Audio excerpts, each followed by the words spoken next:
what we normally talk about as renewable energy is that it's alternative energy. But of course, it's not in the least bit alternative.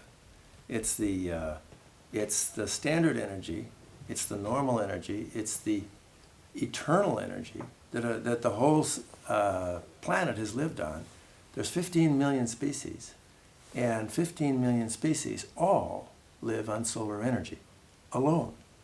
They're all powered by solar energy. We're the only species that isn't, with a minor exception of some species in the deep trenches of the Atlantic and Pacific Ocean.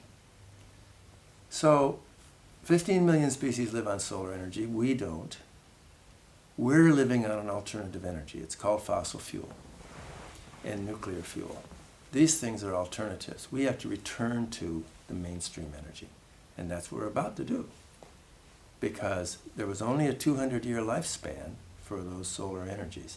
And we're coming to the end of that, either in this decade or the next. Well, they're only 200-year lifespan for what? For the fossil fuel energies.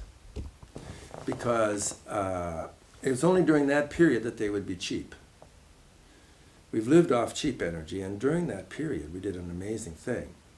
We took our civilization from an essentially non-technological civilization to a technological civilization, a massive leap. And we did it with the help of this stored energy that was under the ground for millions of years. But now we've basically used up all the easily obtainable fossil fuel energy, so it won't be cheap anymore. But in doing that, we've made a leap to another level, another type of society. And now we can return to the mainstream energies with what was gained during that leap forward. And that's not well understood. That is almost not understood at all. That's the amazing macro view of what's been happening to the human species in the last 1,000 years.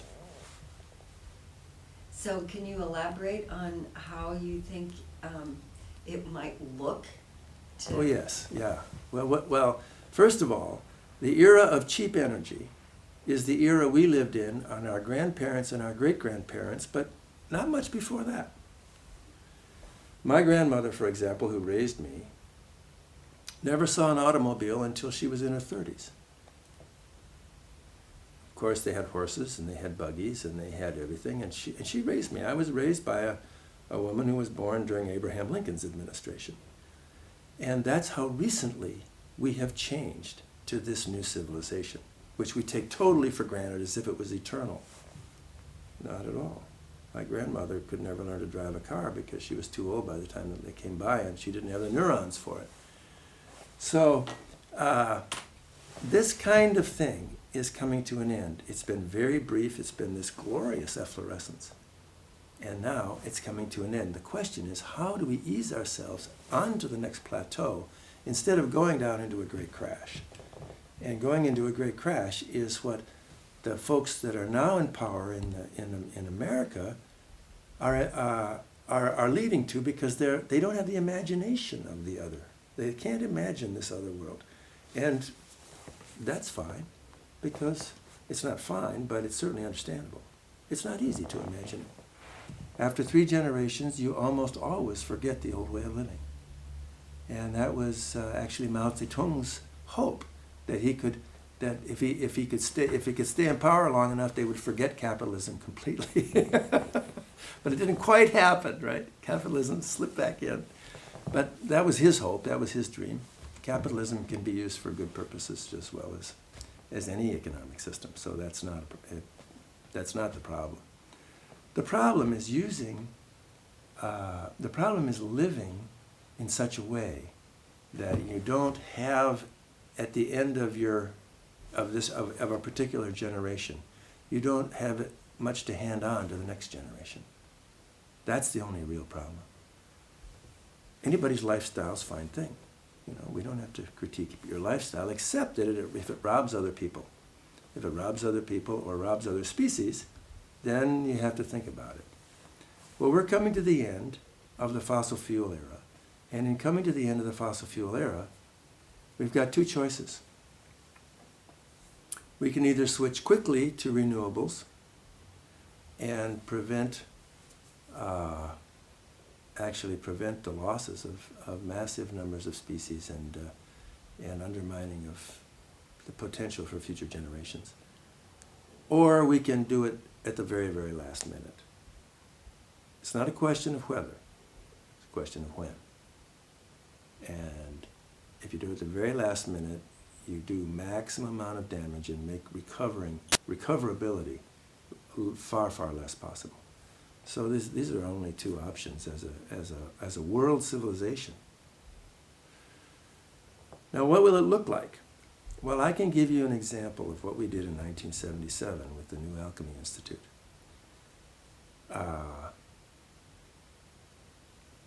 We decided to make a model, and Prime Minister Trudeau of Canada decided to support us in this. And we went up into Prince Edward Island, Canada, and we designed and built a solar-heated, wind-powered, food-producing human dwelling. And our architects hand-built it themselves. They designed it and hand-built it, and I was on the wind machine, and other people were on the solar, and we had biologists on the fish ponds.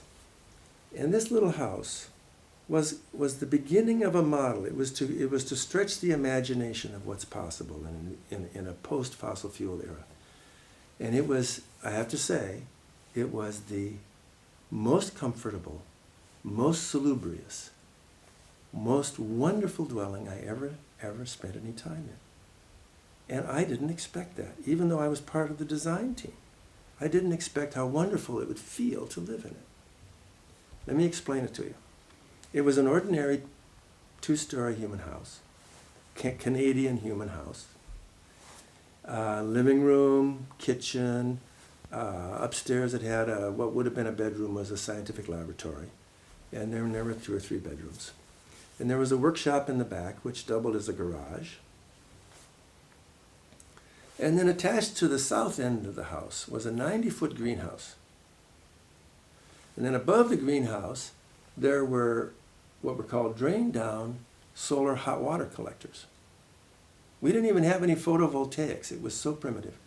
We just had hot water solar collectors, which are corrugated metal painted black, and you run water over it when they get hot. And that's how you save your energy. So, and then off in the field, there was a wind turbine, which provided the electricity for the house. When the wind was blowing, when the wind was blowing strong, we provided also electricity for all our neighbors because we were connected to the grid. And then when we had no wind, we took power back from the grid. So we were actually not an isolated unit. We actually were part of a community of power. Well, this little thing that we built,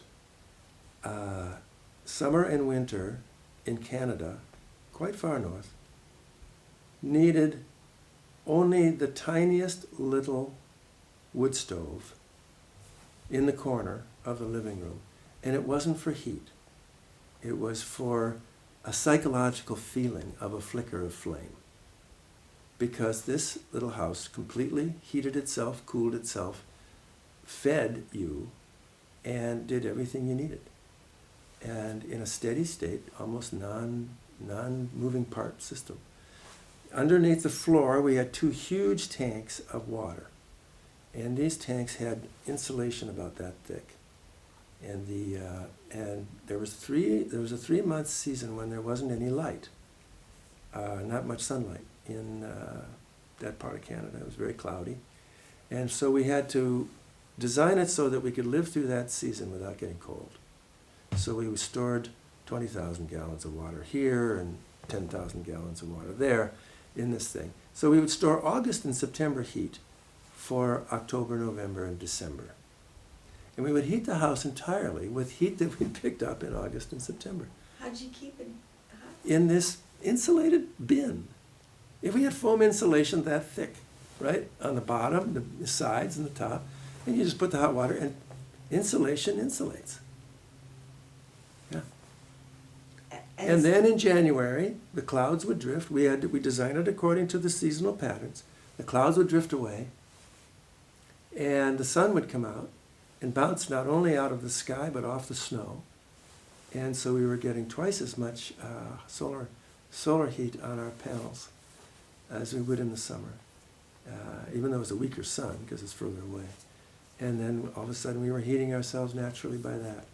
So that was how the heating system went. Then the greenhouse also heated us because it would warm up during the day, and that air came right in. That also gave moisture to the whole interior. I don't know if you've ever lived in Minnesota, Wisconsin, or Canada in the winter, but when you have a fossil fuel furnace, your relative humidity in the house drops enormously because the absolute humidity outside is low, and then you've raised the temperature, so the relative humidity goes even lower. That makes a lot of people sick, and it's not good for your system. We never had that problem because all these plants, the kale and the lettuce and the 20 other plants that would grow all winter long, with big snowdrifts outside, and would be giving off this lovely moisture, and so even when it would get down in the 50s, you were completely comfortable. There was some kind of a natural balance. There was a kind of comfort I hadn't understood. So I'm just talking about integration, the strange events, the synergies that occur from integrated natural energies. Then we had at the kitchen extended out under part of the greenhouse roof, so that when we cooked, we had right next to us, here would be 2 sinks, here would be the stove with 4 burners, just ordinary house, and then here would be a kitchen garden at the same level, right, with soil going out about 6 feet and 3 feet, and there would be your parsley and your thyme and your rosemary and green onions and all of this. So you're cooking over here, right? You're putting your stuff in summer and winter, right? And you say, I think I want a little basil. Take a few leaves off the basil plant and do this. I tell you, we had no idea what the pleasure of living in this kind of a natural house was going to be. And we've lost that kind of thing. There was no hum of little motors all the time. It was a wonderful experience. And this became our model of what integration can do when you integrate natural local energies. And of course it was cheaper. I mean, everybody else in our neighborhood was importing oil for their furnace all winter long from Saudi Arabia. So there was the trade deficit they were developing. There was the money that they hard-earned money from fishing that they were sending off to other countries, never to come back and circulate in the economy. Everything we did circulated back in the economy. So by the multiplier effect, it was increasing the wealth of everybody instead of draining it away. So these are some of the things about small scale and integration that you asked about earlier, that are really very interesting and unknown if you haven't experienced it. I didn't even tell you about the fish ponds. You know what the fish ponds would do? We had these fish ponds inside. The reason we were able to have a greenhouse all winter was very simple, because without any heating system in there. That's, of course, if you have greenhouses in the winter, you're using a lot of fossil fuels. If you're a commercial greenhouse.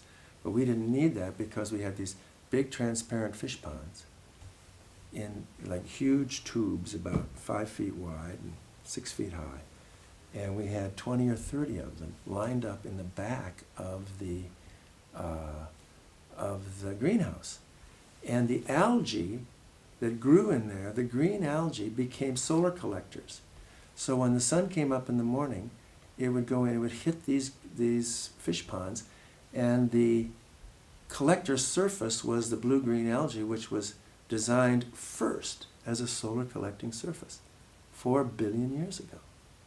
And so here we had them, and they were making food for the fish that would swim around with their mouths open and eat the blue-green algae. And then we'd take the fish out and fry them, and new fish would grow, and these would be thermal mass holders. And so through the dark, cold nights, They would be radiating off the heat that they got during the day and keep anything from freezing. So these are the ways you begin to get a sense of what integration could be. You begin to see how by putting an extra thing in there that you could use, you can remove a piece of hardware that was just producing something you thought you had to have, but you don't have to have, because these things, when they're put together, take care of the system. Now, I wouldn't have imagined that this much was possible, but my biologist friends, who were the organizers and geniuses behind this, they knew that this is how it happens, because this is how it happens in nature. This is why you don't need fossil fuel furnaces in nature. Everything is kind of linking each other around. And then we found, we tried 3 climates. One was Canada, one was Cape Cod, Massachusetts, and one was Prince Edward, Costa Rica. And we found a gradient. If you want to live off the land, if you want to live without a fossil fuel economy, what do you need in each different climate? And we found that in the far north, we needed a great deal of hardware, great deal of engineering material. And in the Massachusetts, you needed a little more biological knowledge and a little less hardware. And in Costa Rica, you needed almost no hardware, but a great deal of biological understanding. And once you have those 3 things, you do the same thing in each place. So local places become local again. Local lore is important. You don't have the same kind of equipment in Bangalore as you do in Moscow, as you do in Nairobi. You have very, very different systems because it's cheapest. So one of the reasons why all of this is so good is it's so cheap. Now, right now, fossil fuels are cheaper than most renewables, except for wind energy and passive solar. But as time goes on, as they go up and up, which they're inevitably to do, and as we come down and down, which is also inevitable, photovoltaics, every renewable energy is inevitably going to get cheaper. Every fossil fuel energy is inevitably going to get more expensive. So there's no question about what's going to happen. But what most people don't know is how much better they're going to like the renewable economy.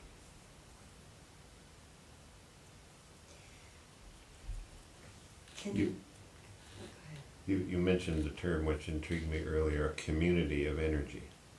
Yeah. And I'm wondering, so you're talking here about the domestic level. That's right. We start with the domestic just to get a vision. Yeah.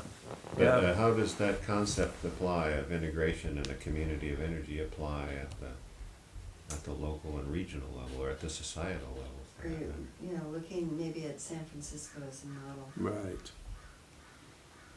Well, let's again look at the whole spectrum. Once we turn to the fossil fuel era, we can do it 3 ways. We can do it large scale, macro scale, we can do it medium scale, and we can do it small scale.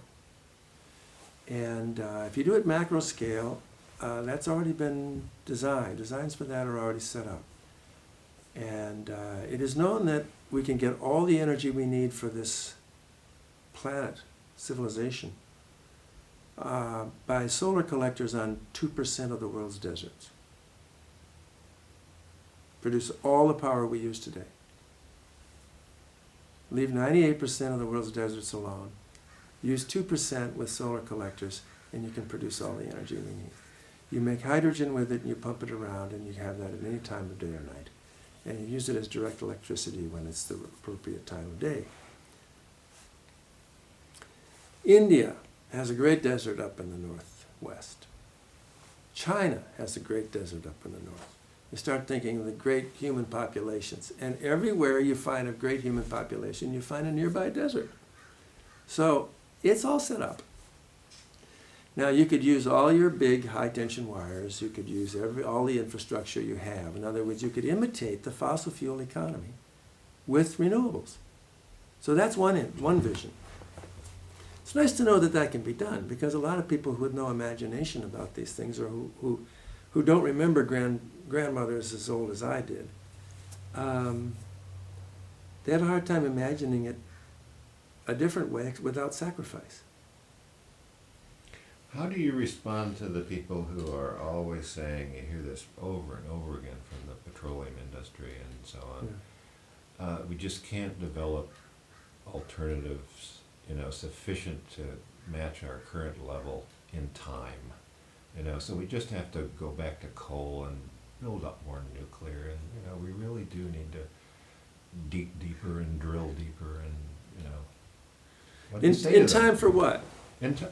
Like, by the time the oil runs out, if you believe that the oil is going to run out, it's in time to reverse global climate change, in time to save civilization from destroying its host biosphere, whatever Yeah. time frame you want to think about. Right. They always say there isn't time to develop it. There aren't the resources to develop alternative sources. And you're saying we don't have to develop them, they're already there. All we have to do is deploy them. Is that right? Well, all the technologies are there. I mean, back in the 1970s, when we put up 17,000 turbines in California and produced enough power to power all of residential San Francisco, there wasn't a decent windmill in America that would last more than a day or two in a good wind. So in that time, you could say, gee, there isn't time to power all of San Francisco in 5 years because we don't have a decent technology. There's no technology here for this. Now, that would have been a good argument then. Not a realistic one, because we did do it anyway. But it would have been really plausible. But these arguments aren't even close to plausible. We've got extremely high quality engineering. We have all the machinery available. You can put up a wind turbine in such a short amount of time. You can make a factory for it, create the parts, create the assembly, and install them. A coal-fired plant takes 10 years to build. You can put up that much power with wind energy in 2 or 3 years. So that argument is the reverse. And it isn't like we have to develop new technologies. They're all there. Solar photovoltaics are absolutely proven. All we have to do is increase the volume of manufacturing, and the price comes down. But there's not even a tiny technological kink that has to be worked out. Now, it's easy to see, right? If somebody said to me, well, we're going to have to condemn your house, and we're going to have to take it away from you, or we're going to have to pay you 10 cents on the dollar of its real worth, and you're going to have to move. You know what? I would come up with all kinds of reasons how I couldn't move as fast as they thought, how there would be all kinds of reasons why that just can't work. No, you don't understand. It's pie in the sky to think that we could actually move this entire research institute out of this house in that amount of time. And it's easy. I mean, the point is that it isn't that hard. And we can produce massive amounts of power very quickly if we want to with these other systems. Now, you will need backup for some of it, but we already have backup. I mean, the point is we've got a lot of plants in place. The beauty is if we start putting in renewables and don't tear those plants down, if in case when the sun goes down and the wind doesn't shine and blow and all of this happens at once, well, we crank them up. But they're there already. We don't have to pay for them. And we use lots and lots less fuel, you see? The problem being fuel, not being hardware. It's hard to imagine what they mean.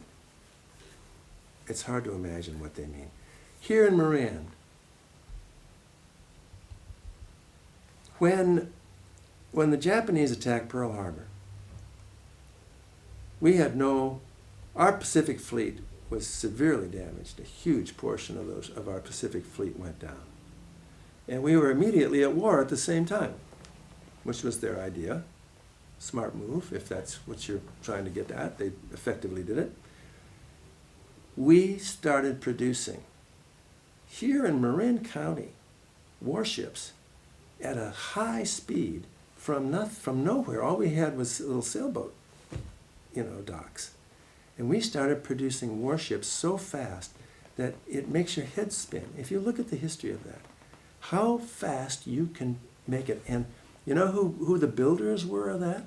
Since the young men and even the middle-aged men were being, brought up, shipped off, trained up to go to war, it was women and Southern agricultural people from the South who came up.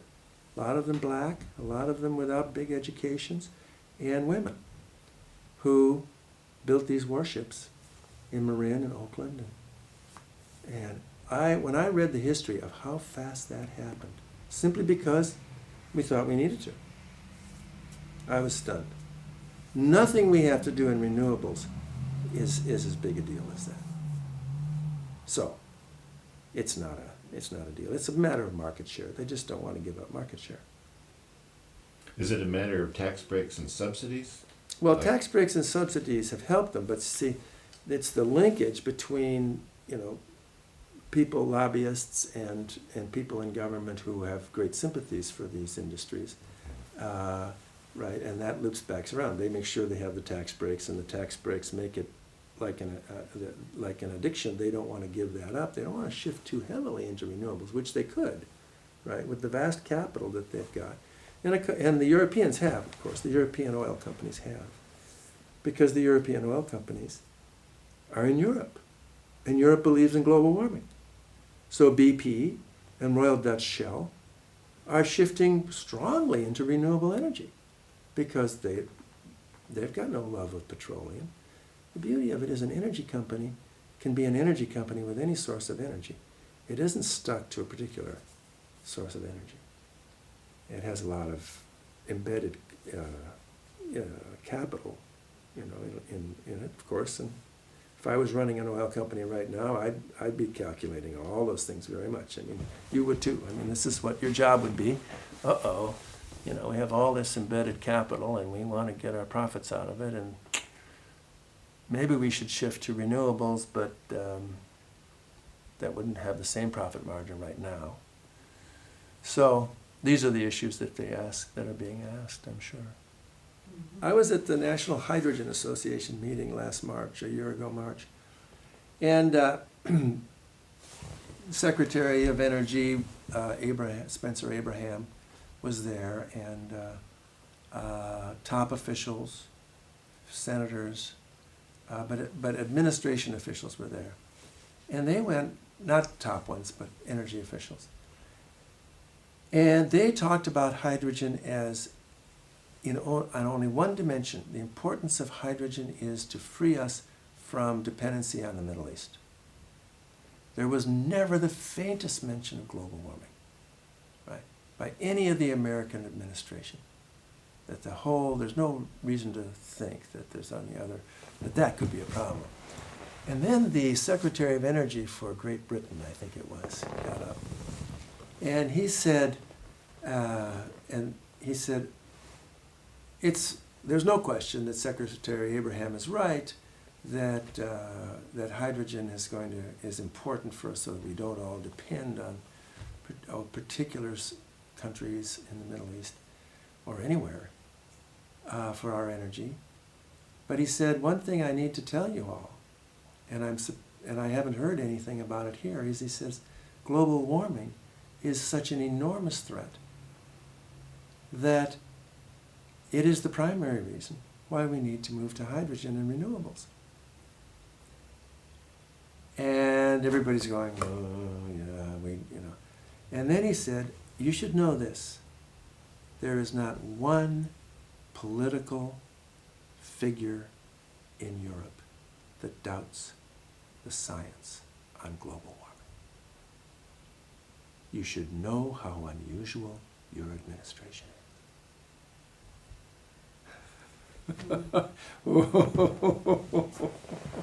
No response. None. pipelines and so on could be used to transship hydrogen. And if you could crack seawater or whatever you do to make it, and wouldn't have to rely on natural gas as a source. But you'd still have the same monopolistic, centralized control of the flow of hydrogen. It could become just as lucrative by, limited access to it. And so It definitely could. That's exactly what Shell Hydrogen told me they're interested in doing. They're going to provide hydrogen to anybody who wants hydrogen. And they are going to make it themselves, and they'll provide it just the way they provide natural gas, the way they provide any fuel. And that's fine. I mean, that's fine that that's possible. But we haven't talked about what else is possible. And the interesting thing about that is that it's like, you know how our automobiles have trunks and hoods, right, and dashboards, right? Well, those are all terms from horses and carriages. The trunk was the place where a carriage that was going through England, people would get in and they'd travel and they would put their trunk, they'd have a steamer trunk, something, and be lashed on the back, right? And so we continued to think for years that the very first cars looked like little carriages, right? Well, what we normally do is we think with the mentality of just the previous technology, and we make the new technology like that, until we kind of get it that this new technology has advantages that make it not necessary to do that anymore. That there were old constraints we were living by here that we don't have to bring over to this. And that's what's going to happen with us. Now, what San Francisco is doing with its aggregation, with its energy independence plan, is creating the model, and maybe Marin will too, create the model for how you don't have to make it the old way, because you have these several advantages. You've got an advantage of you don't have to ship the fuel from a long way away. With solar energy and wind energy, you have it nearby. You don't have any pollution. One of the reasons we have big power plants that are way far away from where people live is because they produce so much pollution. But if you're not producing pollution, you can get your energy right close. So what's going to happen naturally is that the world is going to catch on sooner or later to the fact that we don't have to do it the old way, the big centralized way. You will do it in a greatly decentralized way because it's cheaper, and you'll be able to integrate pieces of it in such a way that they won't that they will save money and save energy and save wear and tear. All at the same time if you integrate them that way, so they're going to end up doing that. The thing that's so great about what San Francisco is doing and what other communities in California are going to be doing is that they'll show the model sooner. The whole thing about this is doing it sooner rather than later. That's all we're up to in this thing. It's a fait accompli that it's going to happen. There are those who are saying that community choice wasn't important because it didn't mandate that conscious use of sources. It didn't mandate renewable sources, but once you do have your choice. What would you say to that? It's not ideal. I mean, of course, the more you mandate, the better it is.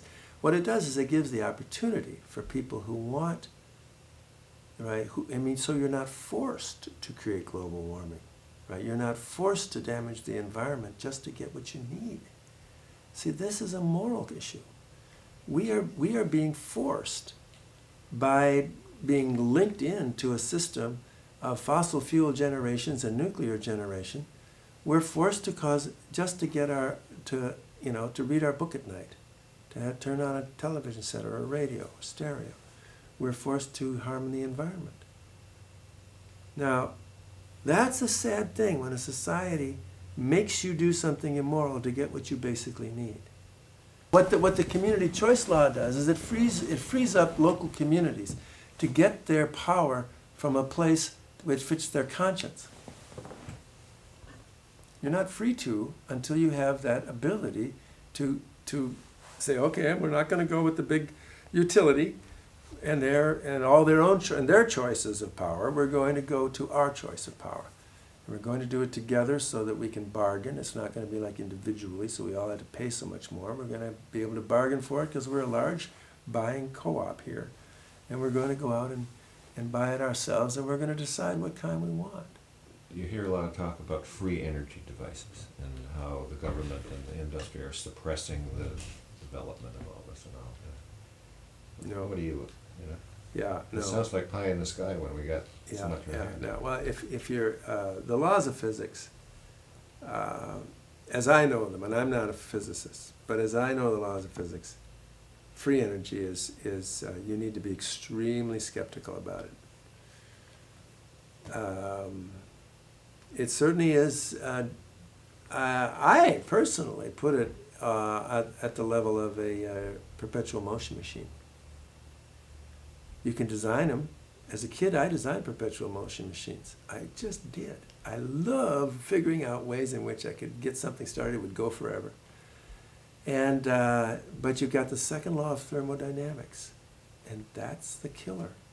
And if you don't understand the second law of thermodynamics, now I'm sure a lot of these inventors believe that they do understand the second law, and I don't know what they're thinking about. Mm-hmm. But I come with a huge amount of skepticism on two counts. The first count is, I don't imagine that it's possible. And number two, I'm totally convinced it would be horrible if it was true. It would be the greatest ecological disaster of the world. Because the human species, with an infinite amount of free energy, would undermine natural systems, which are totally balanced. Natural systems are totally balanced. All the 15 million species out there are balanced according to their energy, ability to take limited amounts of energy and use it, and then trade it back and forth in trophic levels, right? This one takes this energy and it takes up this much, this one eats that one and then takes this percentage of that, and this one eats this one and takes this percentage of that. And the whole thing is marvelously balanced. If we get our species, who don't seem to understand that balance at all in the way we operate, to have infinite amount of free energy, or even large amounts of free energy, be an environmental disaster. You had begun enumerating the advantages of having Yeah. a community of power. The advantages of small scale. Let me just read a few things here. When you build a big power plant, you have what the economists call an economy of scale. It's really, really big, and so per kilowatt, it costs you less money to build. But what they forget is that economies of scale also occur in mass manufacturing. You can make little things. They don't have to be huge, but you make thousands of them and hundreds of thousands, and you have economies of scale by you set up a factory to make thousands and thousands and thousands, and each one ends up cheap that way. So you have economies of scale of two kinds, and you don't lose economies of scale by going small. That's one of the things to keep in mind. Secondly, you have speed of implementation. The fastest thing you can do is shift to renewables. Faster than liquefied natural gas? Can you? Well, if you've already got thousands and thousands of natural gas plants and they're running out of cheap fuel, then of course finding a source for that, a new source is quick because you're not building anything new. But if you want to build anything new, the fastest thing you can build is renewables. Because they're light, they're light on the ground. If it's solar thermal electric, you can spread them out very fast over a large desert area. If it's PVs, you can put them up on housetops. You can, very quickly. If it's wind power, you can put up 4 or 5 turbines a day in a wind farm with a reasonable size crew, and in 3 years you've got a lot of wind turbines. And the early ones are already producing power. You know, a big new coal-fired plant has got to wait 10 years before it produces, 1 kilowatt. But you're producing some already just by your very first one. So the speed is very big in the small scale. Flexibility. You have design flexibility that's possible of numerous kinds. You have removability. Right? A big power plant can't be removed and the land go back to nice grazing land and this and that, but wind farms are easy. You remove them and everything's the same. There was a theologian, a scientist who I was sitting talking with from England, and I talked to him about how England can go to wind power, and he says, yes, but of course it's be ugly on the hillsides, and we love the beauty of our countryside. And I said, well, yes, but then what's the alternative? I mean, you're going to be using coal. He said, well, yes, that's true. And then I said, well, what does coal do to your hillsides compared to what wind energy does? And then, of course, we can always take the windmills down, and it'll look the way it did before. He says, yes, we couldn't do that with coal, could we?